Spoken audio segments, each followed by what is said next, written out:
अस्सलाम वालेकुम जनाब, आज मेरे साथ एक बहुत ही प्यारी छोटी सी क्यूट सी डॉक्टर मौजूद हैं जो आप लोगों को गाइड करेंगी कि ये जो हमें दर्दों से रिलेटेड मसले हो जाते हैं इससे हमने कैसे बचना है, स्पेशली घुटनों के, सर में, ये जो यहाँ पे हमारे दर्दें रहती हैं, गर्दन में, हमारी ये जो मोरों के मसले बन जाते हैं, इससे हमने कैसे अवॉइड भी करना है और अगर हो जाए तो फिर हमने इनका ट्रीटमेंट प्लान क्या करना है। तो मिलते हैं डॉक्टर मरियम राना से। अस्सलाम वालेकुम डॉक्टर मरियम राना। वालेकुम सलाम, कैसी हैं आप? मैं बिल्कुल ठीक, आप कैसे हैं? मैं भी ठीक। डॉक्टर मरियम, सबसे पहले तो मुझे ये बताएं, सबसे ज्यादा कॉमन मसला है क्या आवाम का जिसके लिए लोग आपके पास आते हैं और फिजियोथेरेपी कराते हैं? अच्छा, जैसे ऑफिस जॉब है 9 to 5 तो आपको ज़्यादा प्रोलॉन्ग सिटिंग करनी पड़ती है। मोस्ट कॉमनली पेशेंट्स इसी की कंप्लेन के साथ आते हैं। अदरवाइज वर्किंग वुमेन्स भी हैं जो, या हाउस वाइफ्स जो हैं, उनको हील पेन की बहुत ज़्यादा शिकायत रहती है और joint pain, uric acid high होने की वजह से। बिल्कुल ठीक है। ये हील पेन तो मेरी भी एक जमाने में हिस्ट्री रही है, बेसिकली प्लांटर fasciitis की। Yes, तो हील पेन से शुरू करते हैं, ये क्यों होती है? अच्छा, हील पेन जो है ना, ये एक आपको पता है फुट के अंदर कुशन का काम करता है, आपका जो फेशिया है, ठीक है, उसको उस इन्फ्लेमेशन के साथ आपको प्लांटर fasciitis की तरफ ये लीड करता है। सही है, उसके अंदर बेसिकली इन्फ्लेमेशन हो जाती है उस कुशन के अंदर और फिर आपको पेन होती है, रेडिएटिंग पेन भी होती है, समटाइम्स इट्स स्वोलन। तो this is the cause. Prolong sitting, prolong standing, weight bearing activities या फिर अनकंफर्टेबल शूज, उसके साथ रनिंग या वॉकिंग, ये इसको लीड करता है। तो इससे बचा कैसे जा सकता है? आई मीन एक हाउस वाइफ है घर पे जो कि फिजियोथेरेपी लेट से नहीं करा सकती, तो वो घर बैठ के इससे कैसे बच सकती हैं? अच्छा, इन केस आपको इन्फ्लेमेशन है एंड यू नो इट, तो आप उसमें आइसिंग कर सकते हो टू रिड्यूस द स्वेलिंग। और पेन को रिड्यूस करने के लिए आप हॉट पैक्स यूज कर सकते हो, इलेक्ट्रिकल या फिर जेल पैक्स होते हैं। अदरवाइज आप क्या कर सकते हो कि हॉट वाटर टब में फुट डिप रखो अपने, तो बहुत ज्यादा आपके मसल्स को रिलैक्स कर देता है, जो उसके अंदर स्टिफनेस और टाइटनेस आई हुई है वो उससे रिलैक्स होते हैं। तो ये इट्स अ ट्रीटमेंट। और जो प्रोलॉन्ग सिटिंग का आपने कहा कि जिन लोगों की प्रोलॉन्ग सिटिंग होती है 9 to 5, बिकॉज वो भी कहीं ना कहीं मेरी भी है, तो उनको क्या मसले होते हैं? ज्यादा बैक के या गर्दन के, या क्या मसले होते हैं उनको? अच्छा, हेड टू टो इन्वॉल्व हो जाता है। When you have to sit, तो आप कंटिन्यूस एक पोस्चर कैरी कर रहे हो, टेंस्ड भी हो, वर्क पोस्चर भी है और वर्क स्ट्रेस भी होता है आपको। तो बेसिकली आपके सर्वाइकल रीजन बहुत ज़्यादा इन्वॉल्व होता है, टेंशन यहाँ से स्टार्ट होती है और शोल्डर्स तक रेडिएट करती है। उसके बाद बैक एक बहुत कॉमन है एंड नीज तो बेसिकली इन्वॉल्व हो ही जाते हैं। और जो यहाँ पे दर्द होती है डॉक्टर मरियम, उसका मैं क्या करूँ या हम क्या करें उसका? यहाँ पे बड़ी दर्द होती है, क्या हाँ, करूँ? नहीं, पोज आपका जब आप बैठे हुए हो तो वो स्ट्रेस डाल रहा है बेसिकली आपकी कंप्लीट नेक पे, ठीक है, और उसको मसल्स टाइट हो गए हैं, तो उसको रिलैक्स करने के लिए आप लाइट स्ट्रेचेस कर सकते हो। बिल्कुल फॉरवर्ड, बैकवर्ड, साइड लाइन पे आप स्ट्रेच दे सकते हो हर 20 मिनट के बाद। हर 20 मिनट के बाद वो जो यूं अब थोड़ा जोर डालना होता है, हल्का सा स्ट्रेच, हाँ बिल्कुल वो भी, और बिल्कुल रिलैक्स आप खुद से भी इसको एक्टिविटी बिल्कुल रिलैक्स स्ट्रेच देने हैं, हमने बहुत ज्यादा वो एग्रेसिव अप्रोच उस पर नहीं करनी है। ठीक है, अगर आपके पास हीटिंग पैड अवेलेबल है which is a good source कि आप उसको हीट दे सकते हो, तो वो भी स्टिफनेस को रिलीज करता है। बिल्कुल ठीक है। इसके साथ साथ डॉक्टर मरियम, मुझे बैक एक का मसला आ जाता है और मैंने खवातीन में देखा है कि खवातीन जैसे ही 40 मैक्स 45 क्रॉस करती हैं, मेनोपॉज आता है, हर खातून मेरे पास आती है कि हमारे कमर में दर्द है, हमारा वजन कम करा दे, डॉक्टर ने कहा वजन कम करें, और नी रिप्लेसमेंट ये बहुत ज्यादा कॉमन है जी। डॉक्टर ने कहा घुटने ही बदल देने हैं, उससे पहले वजन कम करके आए।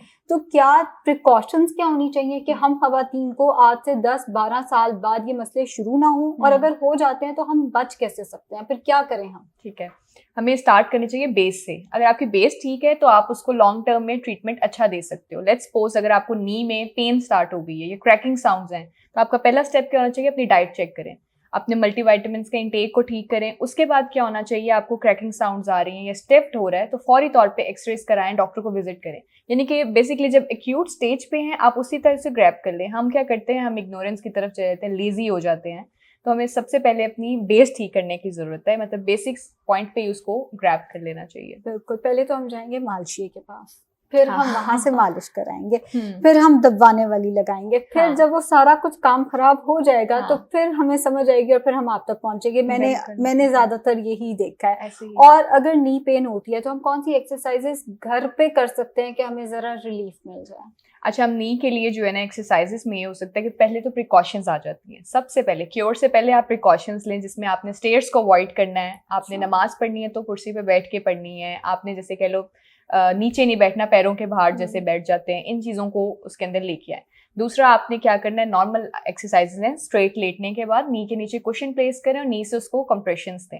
ठीक है, नी से उसको प्रेस किया, उसी तरह से आप नीज के दरमियान में रख के नेक फोल्ड करके भी उसको स्क्वीज दे सकते हैं। ये बेसिक सिंपल आइसोमेट्रिक्स हैं जिसको हम प्रैक्टिस कर सकते हैं।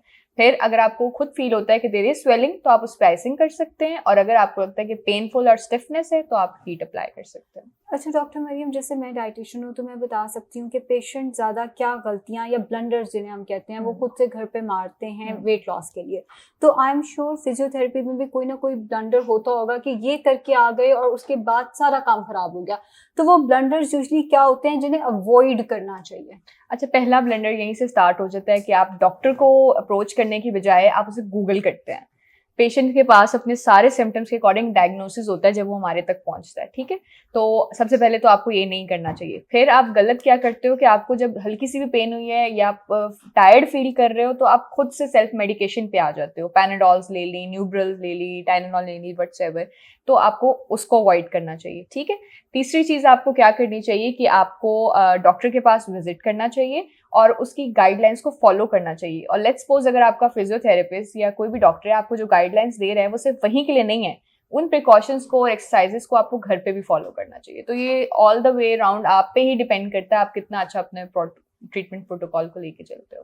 बिल्कुल ठीक है। अच्छा मुझे ये बताइए कि अक्सर मैंने अपने पेशेंट से सुना हम डॉक्टर पे नहीं जाते, वो हमें दवाइयों पे लगा देते हैं, तो ये इस अप्रोच का क्या करना है? क्योंकि मैंने आज लिटरली आज एक केस देखा है, थायराइड की पेशेंट थायराइड की दवाई नहीं ले रही। अभी मैंने कल परसों वीडियो लगाई है और आज मैंने वो केस देख भी लिया है, फिर से देखा है कि थायराइड की दवाई तो पूरी उम्र लग जाती है, हमने नहीं लेनी थायरॉक्सिन। तो यही अप्रोच हमारी दवाइयों को लेकर और फिजियोथेरेपी पे भी होती है कि जी एक दफा हम चले जाएं वो तो मल्टीपल सेशंस बता देते हैं, इतना कौन अफोर्ड करे, रोज कौन आए, टाइम वेस्ट।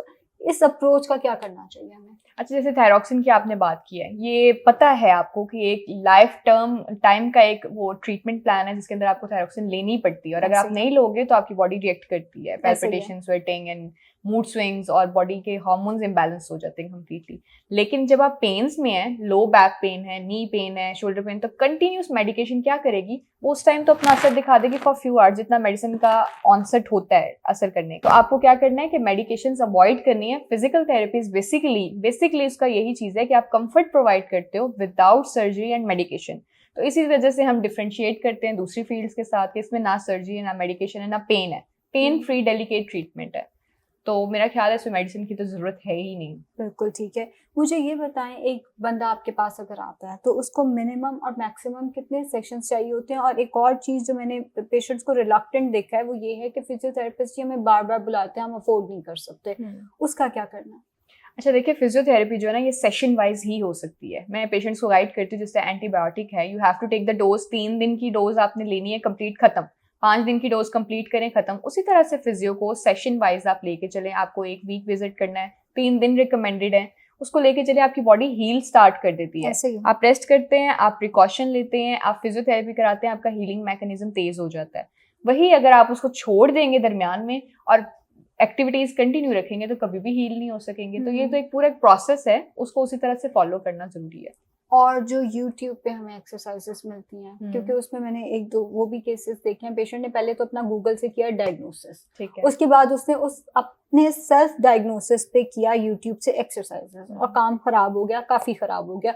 तो इसमें आपका क्या ओपिनियन है? अच्छा देखें, आप YouTube से ये इट्स अ गुड प्लेटफॉर्म। हम डॉक्टर्स खुद भी अवेयरनेस वीडियोस बनाते हैं, गाइडलाइन देते हैं कि चलो नेक का पेन है तो ये कर लो। हमने नेक के एक्सरसाइजेस बताई हैं, बट हो सकता है कि आपको नर्व इम्पिंजमेंट भी हो रही है, आपकी कोई नर्व दब रही है, तो हो सकता है वो एक्सरसाइज आपकी करने वाली नहीं थी और उससे काम और खराब हो गया। तो वो सेल्फ ट्रीटमेंट नहीं करें, पहले डॉक्टर से डायग्नोसिस पूछ लें। If your diagnosis relate with the video तो फिर आप उसको फॉलो कर सकते हैं, नो हार्म। बिल्कुल ठीक है। डॉक्टर मरियम, मुझे ये बताएं फिजियोथेरेपी ज़रूरी क्यों होती है? आई मीन कहने का मकसद ये है कि मेरे फादर एक सर्टेन एज के बाद रेगुलरली फिजियोथेरेपी कराते होते थे। मैं, क्योंकि मेरा पूरा दिन बैठ के गुजरता है, मैं रेगुलर फिजियोथेरेपी कराती हूँ। फिजियोथेरेपी ज़रूरी क्यों है? मुझे पता है, मेरी फैमिली को पता है, अवाम के लिए बता दें ज़रा। अच्छा देखें, आपकी बॉडी जो है ना वो रिस्टोर करना होता है जब कोई डिफॉर्मिटी हो जाए, डिसऑर्डर हो जाए या मस्कुलर इलनेस हो जाए कोई भी, तो उसको रिस्टोर करने के लिए फिजिकल मेथड यानी यूज ऑफ मोडेलिटीज और बेसिकली मैनुअल थेरेपी की जरूरी है। हम जो है ट्रीटमेंट प्लान देते हैं। अब वो ज़रूरी इसलिए है, नंबर आप मेडिकेशन को अवॉइड करोगे, आप डिफरेंट चीज़ों से बच सकते हो, वेट गेन से, वेट के बढ़ने से, और जो अपने एक्नी के इशू हैं या स्टमक के इशू हैं उनसे आप बच सकते हो। नंबर 1 चीज़ वो होगी। आप सर्जरीज को अवॉइड कर सकते हो, बिल्कुल डेलिकेट तरीका है कि आपको एक बंदा एक्सरसाइजेस के थ्रू डेलिकेटली मोडेलिटीज यूज करता हुआ एक ट्रीटमेंट दे रहा है, तो इट्स अ डेलिकेट और सॉफ्ट प्रोटोकॉल है जिसको आप बाकी सारी हार्मफुल और एग्रेसिव अप्रोच से बचा के आप ट्रीटमेंट ले सकते हो। तो मेरा ख्याल है उसको परस्यू करना चाहिए। और मुझे वो ट्रीटमेंट्स भी बता दें, वो लोग भी बता दें जो आपके पास आ सकते हैं, जैसे अर्थराइटिस हो गया या फाइब्रोमाइल्जिया हो गया या नी पेन हो गया, क्या क्या ट्रीटमेंट्स लोग आपसे करा सकते हैं? देखिए, हम डील करते हैं बेसिकली मस्कुलर पेन्स के लिए, जॉइंट्स के लिए, tissues, nerve impingements and all that stuff. तो उसके अंदर क्या हो जाता है, आप हेड टू टो जो भी आपकी पेन्स हैं जिसमें नर्व्स इन्वॉल्व हैं, मोटर सिग्नल्स ड्रॉप हो रहे हैं, शेटिक नर्व हो स्ट्रोक गए, के बाद भी बिल्कुल ऐसे ही है जैसे हाइपरटेंसिव हुए हैं लीड टू स्ट्रोक, तो उसके बाद आप पेशेंट को क्या करते हैं, घर पे रखा जाता है कुछ टाइम के लिए, नहीं हम बीपी मॉनिटर कर लें, देख लिया जाए, तो वो रिकवरी के चांसेस फास्ट हो जाते हैं और जल्दी जल्दी वो काम ठीक हो जाता है। बिल्कुल ऐसे बजाय इसके कि आप उसको डिले कर दो कि पहले एक चीज को देख रहे हैं दूसरी को बाद में देखेंगे, तो physiotherapy plays a vital role. चलें, ज़बरदस्त।